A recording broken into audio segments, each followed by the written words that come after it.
Semangat pagi sahabat KSI, berjumpa kembali dengan saya Rifki di podcast HC Insight KSI. Dalam podcast kali ini kita akan membahas segala sesuatu tentang HC Insight dan sosialisasi perusahaan. Dan tentunya kalau podcast saya nggak mungkin sendiri, sudah hadir bintang tamu yang akan menemani kita pada podcast kali ini. Selamat pagi Pak Aris. Selamat pagi Mas Rifki. Gimana kabarnya Pak? Alhamdulillah. Alhamdulillah. Sehat ya Pak ya? Iya. Ya. Pak Aris, ngomong-ngomong nih Pak, kalau nggak salah beberapa waktu yang lalu Pak Aris mengikuti training Fundamental Enterprise Risk Management yang diselenggarakan oleh CRMS Indonesia.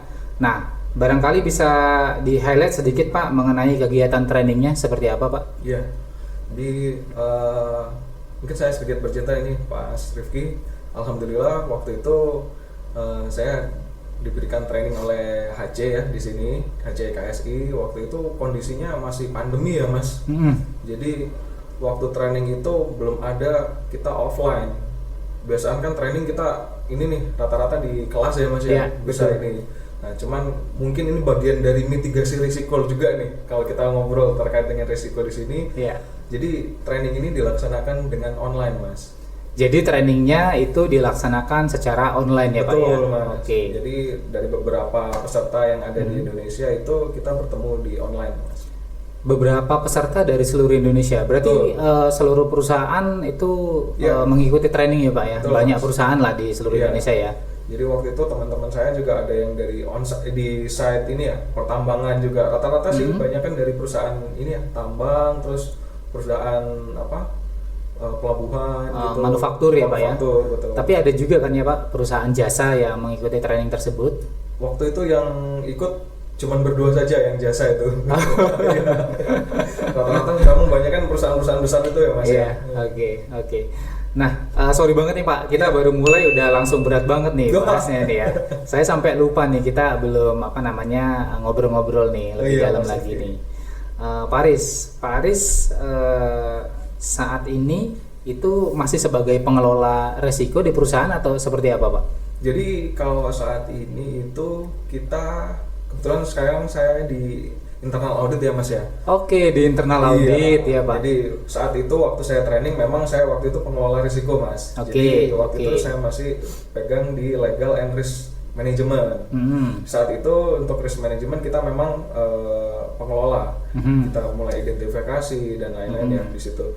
Nah, kemudian saat ini saya di internal audit ini saya sebagai ini Mas. Jadi counterpart dari teman-teman yang ada di risk management. Oke. Jadi kita yang ngejagain gimana supaya risiko-risiko tadi yang sudah diidentifikasi oleh teman-teman yang ada di risk management ini sudah tepat diantisipasinya seperti apa untuk melindungi value yang ada di perusahaan. Oke. Berarti Pak Aris itu selain pernah menjadi second line sebagai pengelola resiko dan saat ini sebagai third line ya Pak ya, yang memantau gitu ya. Oke. Pak Aris, udah berapa lama Pak kerja di KSI? Saya masuk sebelum KSI itu kita dulu punya nama Kiek ya Mas. Betul. Iya. Asisten Cilegon itu orang-orang pasti pada kenal tuh. Iya. Nah, berubah di KSI itu kan kita di tahun 2021 ya Mas. Betul, 2021. Kalau dari Kiek itu saya join di tahun dengan manajemen training Krakatau Steel itu 2010 Mas. Jadi kurang lebih kalau sekarang udah 12 tahun ya Mas ya. 12 tahun waktu yang cukup panjang ya Pak ya. Mungkin panjang kalau cuman serasa mungkin pendek singkat ya. Singkat ya. 12 tahun kalau dijalani dengan enjoy ya, itu jadi terasa lebih singkat gitu ya Pak ya. Baru kemarin gitu. Kayak baru kemarin masuk ya Pak ya. Oke, 2010 itu berarti kurang lebihnya seangkatan sama Bu Arifa dan lain-lain ya Pak ya. Oke. Saat ini tinggal di mana Pak? Saya tinggal di Sumampir Mas, di perumahan Pondok Golf Asri di Cilegon. Di Cilegon, sebelah kantor ya Pak ya. 5 menit dari kantor ya Mas. 5 menit dari kantor. Iya. Jadi nggak ada alasan terjebak macet ya Pak ya. Saya itu bagian dari mitigasi risiko saya Mas. Ini emang kita kalau udah ngobrol sama orang resiko, ngambil tempat tinggal pun itu sudah melalui analisa risiko yang panjang ya Pak ya. Kebetulan gitu. Kebetulan. Iya iya. Pak Haris, mungkin saya lanjut ke pertanyaan terkait dengan materi risk management ya Pak ya. Iya. Tadi kan sudah dijelaskan tuh Pak, sedikitnya highlightnya terkait dengan materi trainingnya. Nah barangkali saya ingin dijelasin juga sih Pak, barangkali sahabat KSI juga bertanya-tanya nih, sebetulnya apa sih fundamental risk management gitu kan? Iya. Jadi kalau kita berbicara tentang fundamental risk management ini, waktu itu kita trainingnya base-nya memang dari ISO 31000 yang ISO 31000, oke. Ya, 2019 Mas. Perbaruan dari yang ISO 2009 kalau saya. Oke. Nah, itu di situ tuh ada framework yang digunakan dalam ISO tersebut, ada framework, ada prinsipal, dan satu lagi terkait dengan proses. Oke. Proses. Nah, kalau kita berbicara risiko tadi ya Mas ya, mungkin dasarnya apa sih risiko itu?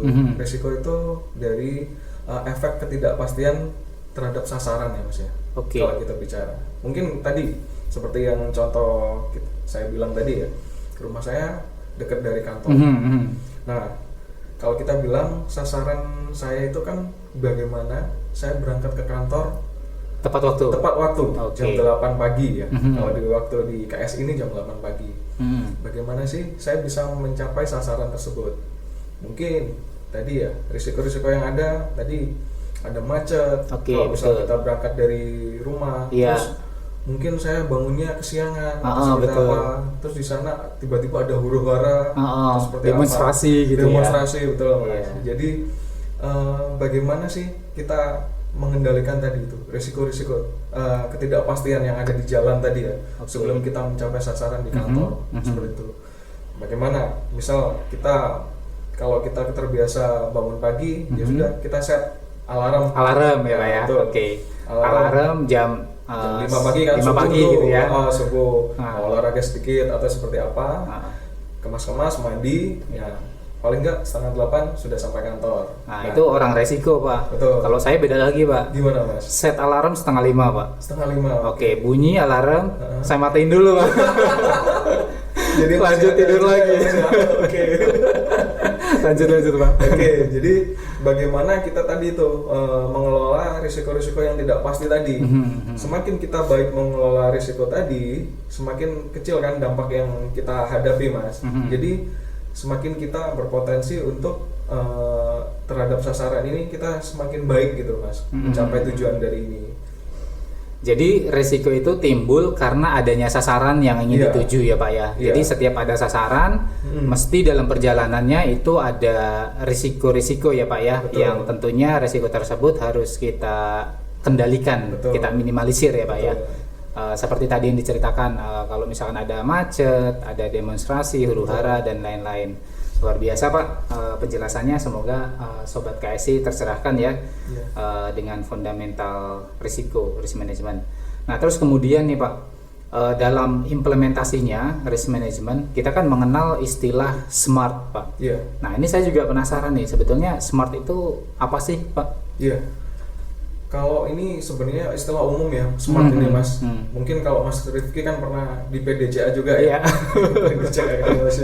Jadi SMART ini standar sih. Jadi ada untuk S-nya specific, measurable, attainable, kemudian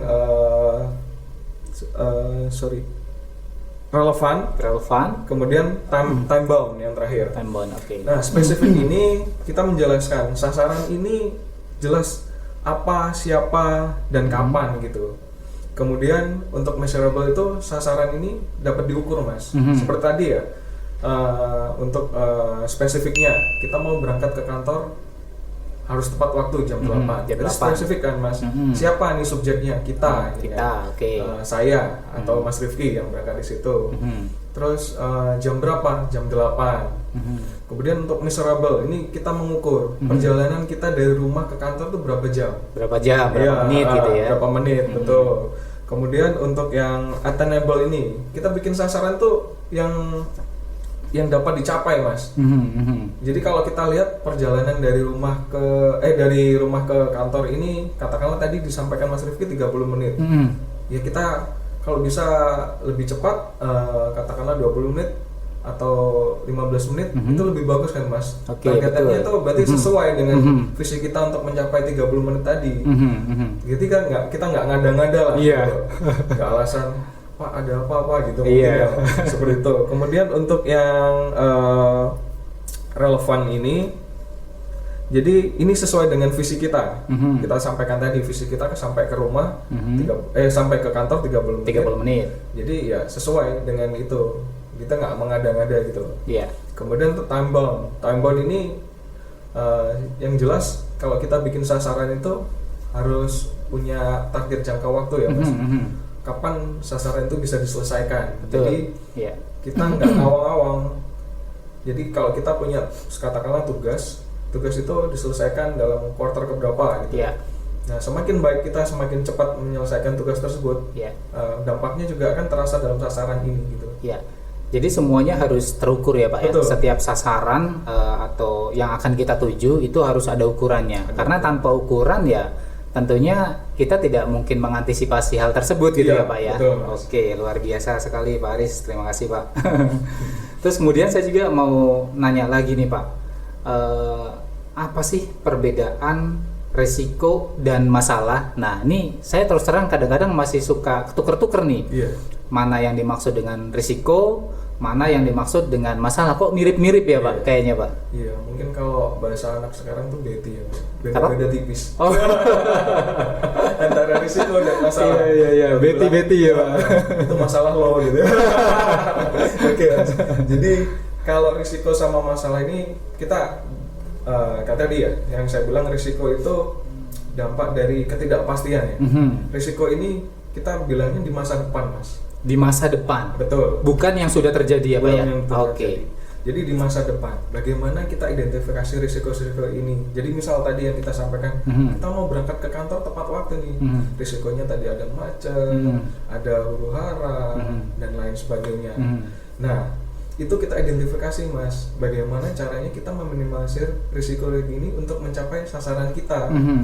Nah, sedangkan masalah ini sudah terjadi Mas.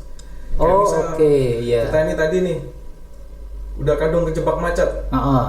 Itu jadi masalah kan? Gitu loh, masalah-masalahnya. Gimana nih cara menyelesaikan masalah ini? Dan masalah ini harus diselesaikan Mas. Oke. Bukan diantisipasi karena sudah terjadi tadi gitu kan. Masalah misal kemacetan nih. Zaman sekarang, misal nih macet mobil di Jakarta atau seperti apa. Ya udah, kita gimana caranya? Kita pesan Gojek. Gimana caranya kita menyelesaikan masalah ini dengan tujuan kita tadi, sasaran kita itu tercapai gitu Mas.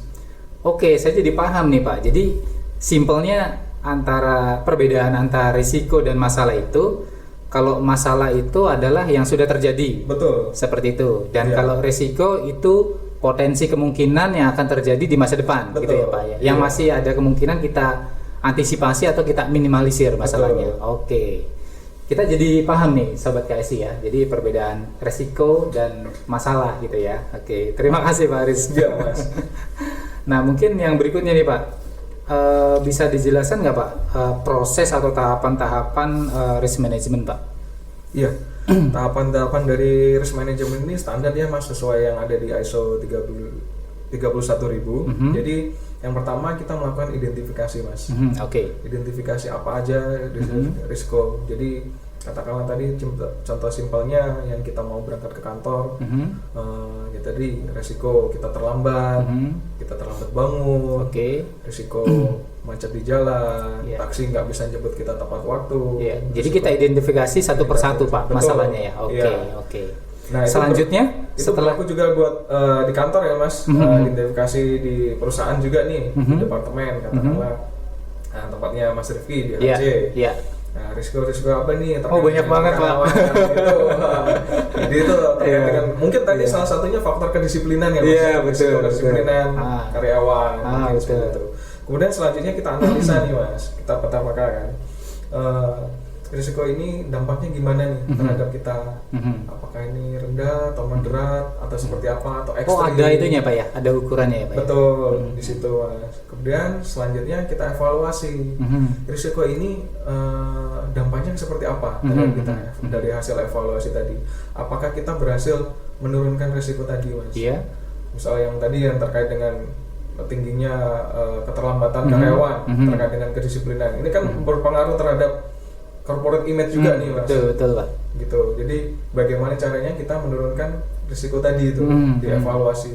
Setelah kita melakukan evaluasi, kita treatmentnya seperti apa dari situ. Kemudian kita lakukan reporting Mas, reporting ke penanggung jawab risiko, tentunya ke BOD Mas. BOD, oke. Ya, seperti itu Mas. Oke, jadi prosesnya mulai dari identifikasi, terus kemudian analisa dan juga evaluasi ya Pak ya. Betul. Oke, luar biasa Pak Aris jawabannya. Nah, terus kemudian nih Pak, pertanyaan yang terakhir, di BUMN sendiri itu ada nggak sih Pak penerapan yang memang itu patennya gitu ya, yang yang diinformasikan dari pemerintah untuk diimplementasikan di BUMN gitu Pak? Iya. Jadi kemarin Kementerian BUMN di September 2022 itu Mas, jadi mengeluarkan peraturan nomor 5 MBU garis miring 9 tahun 2022 itu terkait dengan penerapan risk management di BUMN dan grup Mas. BUMN dan grup, oke. Iya. Jadi di situ itu tujuannya untuk sebagai ini Mas, karena BUMN kan kita harus menerapkan tata kelola GCG ya Mas. Iya. Good corporate governance yang baik gitu, terkait dengan tata kelola itu. Jadi bagaimana nih si perusahaan-perusahaan BUMN dan grupnya itu bisa memberikan perlindungan terhadap values yang ada di perusahaan, dan menghasilkan values lagi, creating the values. Jadi katakanlah tadi visi misinya, katakanlah kita menjadi pemain properti nasional terkemuka Mas.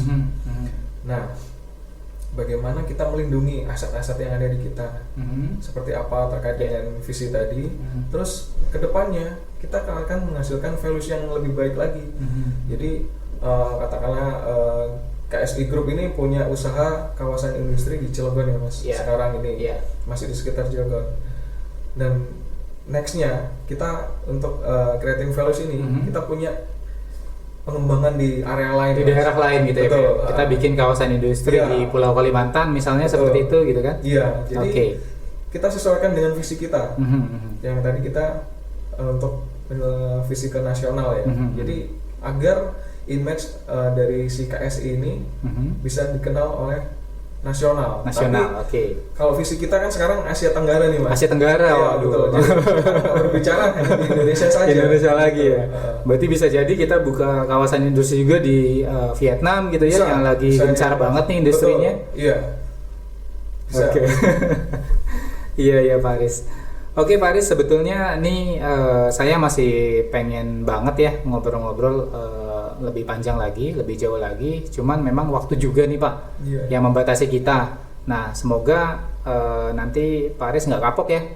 Kita undang podcast berikutnya Pak. Insya Allah. Ya, terima kasih Pak Aris atas waktunya, atas kesempatannya sudah hadir di podcast HC Insight pada kesempatan kali ini. Semoga tadi yang telah disampaikan oleh Bapak itu menjadi knowledgeable buat kita semua ya, tentunya bagi perusahaan. Semoga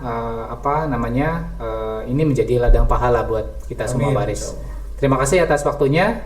Kita akhiri saja Pak Aris. Wabillahi taufiq wal hidayah. Wassalamualaikum warahmatullahi wabarakatuh. Waalaikumsalam warahmatullahi wabarakatuh. Terima kasih Pak Aris. Terima kasih Mas Rifki. Sukses selalu. Ya, sukses selalu Pak Aris.